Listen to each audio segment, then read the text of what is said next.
Ito pala yung update sa ginagawa natin bullpup PCP regulated. Taiwan regulated ang ginamit ko. Ayan.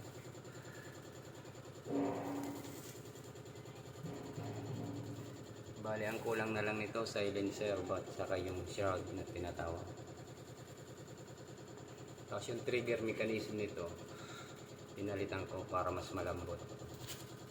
Try natin.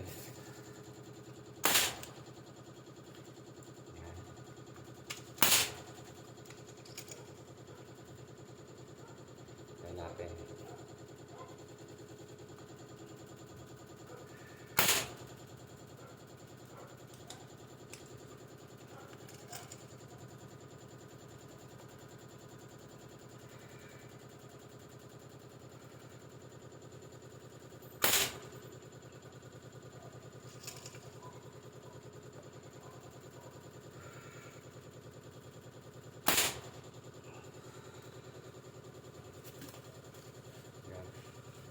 Bullpup PCP.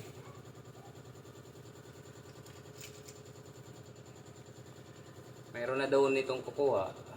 Balik, inaantay na lang matapos. Yan. Yan ang forma niya.